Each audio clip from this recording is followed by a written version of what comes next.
नमस्कार, मैं हूं एसपी पांडे और आप देख रहे हैं न्यूज राइट लाइव।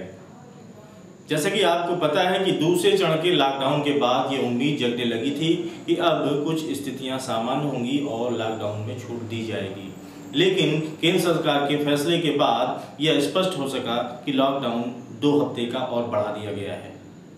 2 हफ्ते के लॉकडाउन बढ़ने के बाद लोगों में विभिन्न तरह की प्रतिक्रियाएं देखी जा रही हैं। इस संदर्भ में जब हमने विभिन्न राजनीतिक दलों के नेताओं से बातचीत की तो उनका कुछ इस प्रकार कहना था। हमारे साथ राज वर्मा जी हैं, जो एक व्यवसायी तो हैं ही, साथ में बीजेपी के एक सक्रिय कार्यकर्ता और पदाधिकारी भी हैं। आईटी विभाग में ये क्षेत्रीय सह संयोजक के पद पे हैं। इन दिनों ये भी अपना समय घर पे ही बिता रहे हैं और इनसे हम जानते हैं कि ये जो लॉकडाउन की प्रक्रिया है, जिसमें व्यवसाय पूरी तरह से बंद हो गया है, लोगों को घरों पे रहना पड़ रहा है, इनका इस क्षेत्र में क्या अनुभव है।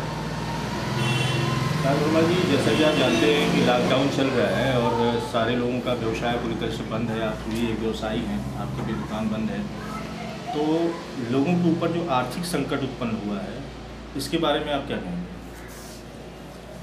जी, यदि आपका प्रश्न आर्थिक संकट से संबंधित है तो आप जैसा देख रहे हैं कि ये बहुत ही विषम स्थिति है। ऐसी जो महामारी की स्थिति है तो इसमें सबसे पहले सरकार की और लोगों की, हर व्यक्ति की जो प्राथमिकता होनी चाहिए वो होती है हर व्यक्ति का जीवन सुरक्षित रहे। यदि जीवन सुरक्षित रहेगा तभी व्यक्ति रोजगार कर पाएगा, अपने बीवी बच्चों का भरण पोषण कर पाएगा और अपना जीवन जी सकता है। तो सबसे पहली प्राथमिकता होगी कि जीवन कैसे सुरक्षित रहे और सरकार उसी दिशा में कार्य कर रही है। तो इस दिशा से लॉकडाउन बेहतर है और आवश्यक है। आर्थिक संकट जो आ रही है उसमें भी सरकार हर तरीके से सहयोग करने के लिए प्रयास कर रही है, हर तरीके से यथासंभव कोशिश कर रही है। संगठन के लोग भी लगे हुए हैं। अब जैसे आप ले लें, यदि निचले स्तर के लोग हैं या जो निम्न वर्ग के लोग हैं, उनके लिए भी योगी सरकार ने जो ठेले खोमचे, जो दिहाड़ी मजदूर हैं, उनके लिए सरकार मुख्यमंत्री की तरफ से, योगी सरकार की तरफ से 1000 रुपये प्रति माह की योजना लाई है, जो हर नगर पंचायत, हर ग्राम पंचायत, हर जगह जो भी ऐसा कोई व्यक्ति हो उसकी आर्थिक संकट दूर करने की प्रयास किया जा रहा है। 1000 रुपये से जो अपने रोजगार नहीं कर पा रहा है, ऐसे जो निम्न वर्ग के लोग हैं उनके लिए। अभी लॉकडाउन की स्थिति है, इसमें अभी माना जा रहा था कि ये 3 तारीख को ख़त्म हो जाएगा, लेकिन सरकार ने ये घोषणा की है कि इसका समय जो है 2 सप्ताह के लिए और बढ़ा दिया गया है। ऐसे ये जो समय बार बार सरकार बढ़ा रही है, इससे लोगों के अंदर एक फ्रस्ट्रेशन उत्पन्न हो रहा है, क्योंकि उनका रोज़गार पूरी तरह से बंद हो गया है, उनकी उम्मीदें प्रभावित हो रही हैं। तो आपको क्या लगता है कि ये लॉकडाउन का समय बढ़ाया जा रहा है, उसे और बढ़ाया जाना चाहिए, या फिर अब लोगों को इतनी ढील दी जाए कि वो अपना व्यवसाय, अपना रोजगार फिर सुचारू रूप से कर पाएँ? जी, आपकी बात से मैं कुछ हद तक सहमत हूँ। लॉकडाउन बढ़ने की वजह से हो सकता है कुछ लोगों में ऐसी बातें आ रही होंगी या लोग फ्रस्ट्रेट हो रहे होंगे, लेकिन उन्हें यह समझना पड़ेगा कि ये लॉकडाउन किस प्रकार अति आवश्यक है। यदि लॉकडाउन हटता है तो निश्चित तौर पे ये संक्रमण और फैलने के या बढ़ने के चांसेस बढ़ते हैं, तो उस तहत ये लॉकडाउन अति आवश्यक है। और रही बात सुविधा और असुविधा की, या इसमें व्यापारियों के या अन्य लोगों के सहयोग के लिए या उनके मिल रहे सुविधाओं को बढ़ने के लिए, तो जैसा कि आपको पता है जिन जिन ग्रीन क्षेत्र हैं, जो लगभग 318 ग्रीन क्षेत्र हैं, उनमें अभी 3 तारीख से कुछ राहत दिए जाने हैं। तो निश्चित तौर पे हम उम्मीद करते हैं कि सोनभद्र में भी कुछ राहत मिलेगी व्यापारियों के लिए, या क्योंकि केंद्र से भी आया था, गृह मंत्रालय से आया था कि भाई व्यापारी 50% कर्मचारियों के साथ इस तरीके के सोशल डिस्टेंस को रखते हुए अपने प्रतिष्ठान को शुरू कर सकते हैं। लेकिन एहतियात के लिए हमारे योगी जी ने, जो मुख्यमंत्री जी ने, इससे अभी 3 तारीख तक यथाउचित ऐसे ही लॉकडाउन रखने का निर्णय लिया और निश्चय ही हमें लगता है 3 तारीख के बाद ग्रीन जोन वाले ज़िलों में कुछ राहत मिलेगी। ये जो लॉकडाउन बढ़ाया गया है या संभावित लॉकडाउन और अगर बढ़ने की संभावना होती है तो आपको क्या लगता है, ये इसका समर्थन आप करते हैं? जो आर्थिक संकट उत्पन्न हो रहा है इस पर अगर कंपेरिजन किया जाए तो क्या लगता है कि आपको कि लॉकडाउन को और बढ़ाना सही होगा? निश्चित तौर पे इसके अलावा और कोई चारा नहीं है। जिन जिन कंट्रियों ने, अमेरिका ने लॉकडाउन को देर से लागू किया, आज उसकी हालत आप देख लीजिए। उस कंट्री में मरने वालों की संख्या लाख पहुंच रही है। क्या आप चाहते हैं कि ये ऐसा ना करके भारत में ऐसी स्थिति हो? बिल्कुल नहीं। हमारी प्राथमिकता, सबसे पहले प्राथमिकता जीवन है। यदि जान है तभी जहान है, और मोदी जी का हम जान भी संभालेंगे और जहान भी संभालेंगे। तो निश्चित तौर पे पहले हमारी प्राथमिकता जीवन है। उसके लिए लॉकडाउन अगर बढ़ाना पड़ा तो बढ़ाएंगे और हम सभी उसका समर्थन करेंगे। अभी लॉकडाउन के दौरान सारे लोग घर में हैं, अपने अपने घरों में समय व्यतीत कर रहे हैं। आप लोग पार्टी से जुड़े हुए कार्यकर्ता हैं, तो आप लोग अपना समय ज़्यादातर बाहर लोगों के बीच गुजार रहे हैं या बच्चों में, परिवार में अपना समय बिता रहे हैं? यदि व्यक्तिगत तौर पे बात करेंगे तो भाई बच्चों, परिवार और बच्चों के साथ समय तो देना ही है।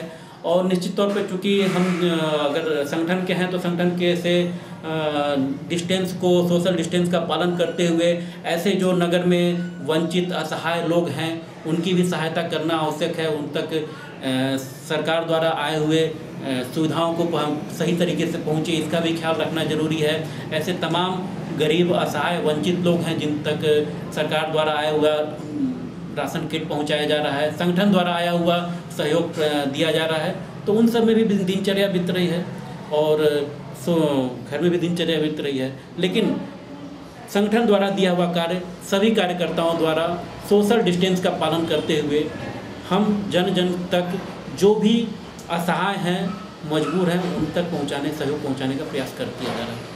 राज जी, चूँकि भारतीय जनता पार्टी के सक्रिय पदाधिकारी हैं तो इन्होंने सरकार की नीतियों का समर्थन किया है और कहा है कि लॉकडाउन यदि बढ़ाया जाता है तो निश्चित रूप से जनता के हित में होगा। लेकिन जो मजदूरों, गरीब, असहाय और छोटे व्यापारियों के समक्ष आर्थिक संकट उत्पन्न हुआ है उस पर अभी तक कोई समाधान दिखता नजर नहीं आ रहा है। यदि लॉकडाउन बढ़ता है तो स्थितियां और गंभीर होंगी, इसमें कोई दो राय नहीं है। हमारे साथ समाजवादी पार्टी सोनभद्र के पूर्व जिला सचिव अरविंद यादव जी मौजूद हैं। लॉकडाउन का समय चल रहा है और लॉकडाउन जिस तरह से बढ़ रहा है, जिस तरह से गरीब, मजदूर, असहायों के लिए जो स्थितियां उत्पन्न हो रही हैं, उस पर इनका क्या विचार है और इस लॉकडाउन के समर्थन में ये किस तरह के विचार रखते हैं, हम इनसे जानेंगे। आज हमारे साथ मौजूद हैं अरविंद यादव जी, तो आइए इनसे जानते हैं कि इस लॉकडाउन को लेके ये क्या विचारधारा रखते हैं। अरविंद जी, आप जैसा कि देख रहे हैं कि लगातार जो है लॉकडाउन का समय चल रहा है, अभी 2 हफ्ते का और लॉकडाउन बढ़ा दिया गया है, तो आप इस तरह जो अवधि बढ़ाई जा रही है इसका कितना समर्थन करते हैं?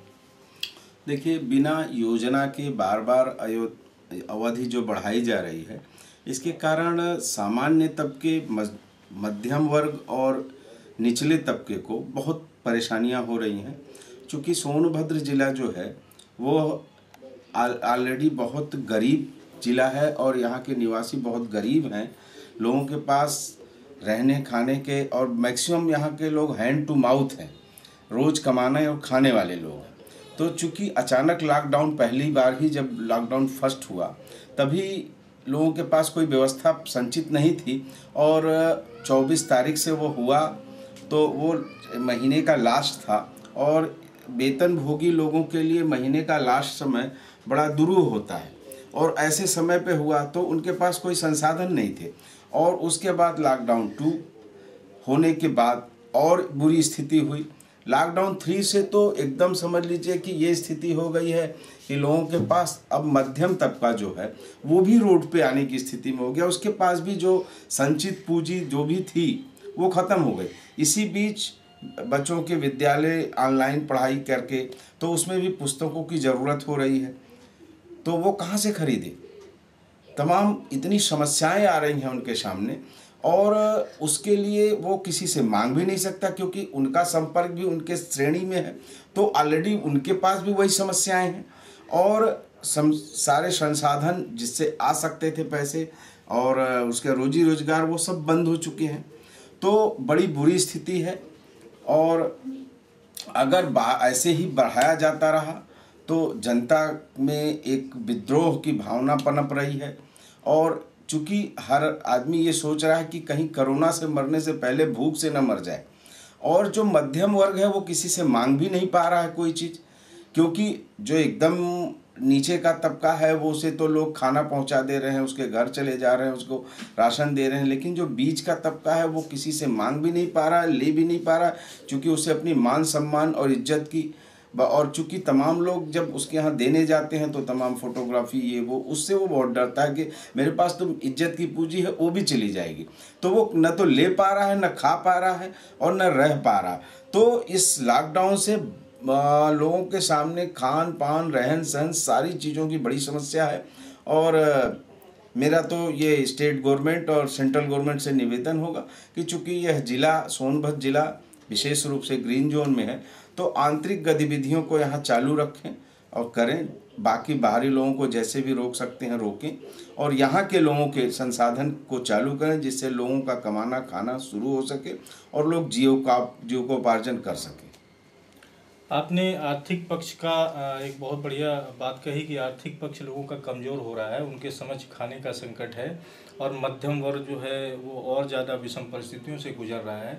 लेकिन लॉकडाउन की जो स्थिति उत्पन्न हुई है वास्तव में कोरोना वायरस के महामारी के खतरे को देखते हुए लगाया गया है, जिसको यहाँ की जनता ने, जो बुद्धिजीवी वर्ग है उसने समर्थन दिया है कि लॉकडाउन यदि नहीं लगाया जाता तो शायद स्थितियाँ और ख़राब हो सकती थी। क्या आपको नहीं लगता है कि अगर लॉकडाउन को हटा लिया जाता है तो यह संभव है कि यह महामारी विकराल रूप ले सकती है? बताऊं आपको कि चूंकि देखिए है क्या, इसमें हमारी राष्ट्रीय सरकार द्वारा शुरू में ही गलतियां कर दी गई। शुरू में बार बार जब जैसे भी बाहर के देशों में, तमाम देशों में जब ये महामारी फैल रही थी, उस समय माननीय प्रधानमंत्री जी ने नमस्ते ट्रंप नाम का एक कार्यक्रम किया, उससे तमाम विदेश के लोग भारत में आए, जिसके कारण वो वायरस आया। फिर भी उसके बाद भी हमारी विदेशों से, चूंकि ये वायरस भारत में नहीं पनपा था, ये वायरस विदेश में था, वहाँ से आना था, तो अगर हम अपनी राष्ट्रीय सीमाओं को और जो फ्लाइट्स की आने जाने की आवाजाही थी उसे रोकते और उन्हें चेक करते प्रॉपर, उससे जो लोग विदेश से यहाँ आ रहे थे उन्हें क्वारंटाइन करते, वो जो वायरस आया वो आता ही नहीं भारत में, तो ये समस्या यहाँ पनपती नहीं। लेकिन इस बात पे उन्होंने ध्यान नहीं दिया। शुरू में लोग आते रहे, फ्लाइट से तमाम जगहों से लाते रहे और उससे वो देश में तमाम घूमते रहे। एक अभिनेत्री थी कनिका कपूर जी, वो आई, पता नहीं कैसे उनकी क्या जांच हुई, वो भी तब जो कि लॉकडाउन हो चुका था, उस बीच वो पूरा भारत भ्रमण करती रहीं और इस बीच तमाम VIP से उन्होंने मिला और ये तमाम रोग को उनके द्वारा फैलाया गया। माननीय मुख्यमंत्री जी इसी लॉकडाउन में अयोध्या में एक बड़ा भव्य कार्यक्रम किया उन्होंने और वहाँ गए, उसमें तमाम लोग, जैसा कि हम लोगों ने TV वगैरह में देखा, ढेर सारी भीड़ थी और बिना किसी मास्क के, बिना किसके, तो चूँकि हम लोग एक अपने बड़े नेताओं को देख के लोग सीखते हैं और जब बड़े नेता ही ऐसा करेंगे तो फिर लोगों में क्या वो होगा। और मुख्य रूप से ठीक है, यह महामारी थी और इस पर कंट्रोल भी हो सकता था, लेकिन उसकी हमारी कोई तैयारी नहीं, बिना तैयारी के कोई भी काम करने से असुविधाएं उत्पन्न होती हैं। और विशेष रूप से आज शुरू से ही हमारा जिला सोनभद्र, में अपने ज़िले पे आऊँ अगर तो ये शुरू से ग्रीन जोन में रहा, यहाँ एक भी पेशेंट नहीं मिला। और मैं वो शुरू में कहा, फिर कह रहा हूँ कि इसकी सीमाओं को अगर सील करके आंतरिक गतिविधियों को चालू कर दिया जाए तो उससे आर्थिक पक्ष और वो महामारी भी दोनों, चूँकि यहाँ आज भी एक भी पेशेंट नहीं है, तो अगर जनपद की सीमाओं को सील कर दिया जाए तो बाहर से कोई रोगी नहीं आएगा। यदि कोई ऐसा व्यक्ति आता है जिसे जिले में आने की ज़रूरत है या जिन्हें मजदूरों को लाने की बात सरकार कर रही है, वो अगर लाना है तो उन्हें पहले जिले की सीमा पे बाकायदे उनकी चेकिंग हो प्रॉपर, और जब एकदम श्योर हो जाए कि हाँ वो जिले में रखने लायक हैं तभी उन्हें रखा जाए, अन्यथा उन्हें क्वारंटाइन करने की ज़रूरत है, जो करने की ज़रूरत हो वो करके सरकार, लेकिन उससे आम लोगों के गतिविधियां और आम लोगों पे समस्याएं और रोग न फैले। जैसा कि आपने देखा कि अरविंद जी का सीधे तौर से कहना है कि जो भी परिस्थितियां आज उत्पन्न हुई हैं उसमें अगर सरकार यह स्टेप उठाए कि वह पूरे जनपद को चारों तरफ से सील कर दे और आंतरिक गतिविधियों को चालू कर दे, तो शायद अपने जनपद यानी सोनभद्र में काफ़ी हद तक स्थितियां सुचारू हो सकती हैं। लेकिन साथ ही उन्होंने यह भी आरोप लगाया कि मोदी सरकार ने इस स्थिति को लॉकडाउन में लाने में काफ़ी देर कर दी और कुछ ऐसे आयोजन किए गए जिसकी वजह से यह महामारी भारत में पूरी तरह फैली है। वजह जो भी हो, सच्चाई जो भी हो, आज की स्थितियां ये कहती हैं कि लॉकडाउन की वजह से सबसे निचला तबका जो है, मजदूर वर्ग जो है, वह काफ़ी परेशान है और जल्द से जल्द राहत की तलाश कर रहा है। आज हमारे साथ मौजूद हैं बीके मिश्रा जी, जिन्होंने कांग्रेस की ओर से एक सक्रिय राजनीति की भूमिका अदा की है। हालांकि अब वो कांग्रेस के सक्रिय सदस्य नहीं है, बावजूद उनके वो एक विपक्ष की तरह हमेशा हमलावर रहते हैं। आज हम उनसे जानेंगे कि ये लॉकडाउन का जो सीज़न चल रहा है, इसमें जो गरीब मजदूर असहायों के समक्ष दुश्वारियाँ उत्पन्न हुई हैं, उसको लेकर इनकी राय क्या है और क्या यह लॉकडाउन जो अभी 2 हफ्ते और एक्सटेंड किया गया है, क्या यह इसको उचित मानते हैं। बात करते हैं बीके मिश्रा जी से। सर, आपका स्वागत है। हम आपसे ये जानना चाहेंगे कि अभी देश में लॉकडाउन चल रहा है, जिसमें एक ऐसा संकट उत्पन्न हो गया है, जो गरीब मजदूर असहाय व्यक्ति है वह बेरोजगारी के समक्ष पहुंच गया है और अभी परिस्थितियां यह हैं कि लॉकडाउन को और बढ़ा दिया गया है। तो यह आप इसको कितना उचित मानते हैं? देखिए, आपका सवाल लॉकडाउन बढ़ाने को लेकर है। मैं इसका उत्तर यहाँ से देता हूँ कि ऐसी महामारी भारत ने नहीं, पूरे विश्व ने कभी नहीं देखी थी। लेकिन पूरा देश सरकार के साथ है, प्रदेश सरकारों के साथ है, इसमें कोई संदेह नहीं है। महामारी है तो सहयोग करना है। लेकिन लॉकडाउन फर्स्ट से लेके अभी जो 3rd बढ़ाया गया है, तरीके को लेकर के एतराज़ है। आपने ठीक सवाल किया कि हमारे देश का जो मज़दूर वर्ग है, वो उसकी जनसंख्या सबसे ज़्यादा है और अगर कायदे से देखा जाए, सरकारी आंकड़े के अनुसार देखा जाए, तो करीब 50 करोड़ लोग सक्षम हैं। 20 करोड़ लोग हमारे देश में मीडियम श्रेणी में हैं। 70 करोड़ इस तरह के लोग हैं जो महीने 2 महीने झेल सकते हैं लॉकडाउन को या तालाबंदी को। लेकिन जो शेष 65 करोड़ लोग हैं, 65 करोड़ लोग रोज़ कुआं खनते हैं, रोज़ पानी पीते हैं। इनके सामने जो समस्या है, देख करके दिल दहलता है। रोज़ अखबार में, टीवी में देख रहा हूँ कि लोग छटपटा रहे हैं। टीवी को अगर देखिए, इलेक्ट्रॉनिक मीडिया को अगर देखिए, तो आपको लगेगा कि सब कुछ सही है, सबको भोजन मिल रहा है। लेकिन मज़दूरों को जब देखता हूँ, सड़क पे लाइन लगी हुई है, तांता टूटा हुआ है। कल की ही घटना है, छत्तीसगढ़ से मुजफ्फरनगर करीब 400-500 लेबर एक लाइन से गुजर रहे थे और एक पुलिस चौकी बैरियर मिला सड़क पे। दूर से ही वो मज़दूर चिल्ला के कह रहे हैं कि साहब, मेरा नाम मत पूछना, मेरा नाम मत पूछो, मुझे घर जाने दो। दिल रोआ रोआ खड़ा हो जाता है। नाम मत पूछो का अर्थ क्या हुआ, आप समझ रहे हैं? इस समय हमारे देश में महामारी से ज़्यादा खतरनाक एक और बीमारी आ गई है, जो नफरत फैला करके एक जहर पैदा किया गया है। उस जहर से जीविकोपार्जन करने वालों से परेशानी है। इससे बड़ा दुर्भाग्य क्या हो सकता है कि इन 65 करोड़ लोग जो विभिन्न महानगरों में टिके हुए हैं, वो घर आना चाहते हैं, राज्य सरकारें लाना चाहती हैं, केंद्र सरकार उनको भेजना चाहता है, लेकिन किसी के पास इसका उत्तर नहीं है कि ये कैसे जाएंगे, किसके पैसे से जाएंगे। राज्य सरकार कह रहा है कि हम दिवालिया हो चुके हैं, केंद्र सरकार कह रहा है कि हम दिवालिया हो चुके हैं। हमारे समझ में नहीं आता। मैं 62 साल का हो गया हूँ पांडे जी। 62 साल में हालांकि हमने कोई महामारी तो नहीं देखी है, लेकिन हमारी बचपना में हमने सुना है कि हमारे देश ने अब तक 6 महामारी को झेला है। लाखों लाख लोग मरे हैं। एक दिन में नहीं हमारा देश सुधरा है, लेकिन संभला भी है, सुधरा भी है, आगे भी बढ़ा है और प्रमाण भी है। और इस तरह की तैयारी हम देख रहे हैं। अगर टीवी को देखिए तो प्रधानमंत्री 1,70,000 करोड़ का पैकेट दे दिए हैं, लेकिन यहाँ फील्ड में जब हम गांव-गांव जाते हैं आपको यकीन नहीं होगा, पूरे जनपद के कम से कम जो है 1400 से अधिक गांव हैं। 600-700 गाँव में मैं नियमित रूप से जाता हूं, आप लोग जानते हो। ग्रामीणों से मिलता हूं, पूछता हूं कि आपके जनधन खाते में पैसा आया, तो जदा कदा लोग, वह भी जो भाजपाई माइंडेड लोग हैं, उनके खाते में आया है। और कितना आया है? 500-500 रुपये आया है। नरेगा का ढिंडोरा पीटते हैं कि पूरे देश में इतने करोड़ हमारे नरेगा मजदूर हैं, प्रति मजदूर 1000 हमने भेज दिया। हमारे जनपद में भी हमने जब अपना डाटा देखा तो हमारे जनपद का डाटा जितना है, जितने रजिस्टर्ड मजदूर हैं, उसमें से एक्टिव मजदूर 25,000 है। तो जब एक्टिव मजदूर ही की संख्या को ही देना है तो नाकाफी है, ऊँट के मुंह में जीरा है। तो हम तो बहुत चिंतित हैं देश के लिए। अब ईश्वर से ही, अब देखिए आज हवाई जहाज़ से फूल बरसाए जा रहे हैं, फूल बरसाए जा रहे हैं, तो मेरे समझ में नहीं आ रहा कि ये फूल किस लिए बरसाए जा रहे हैं।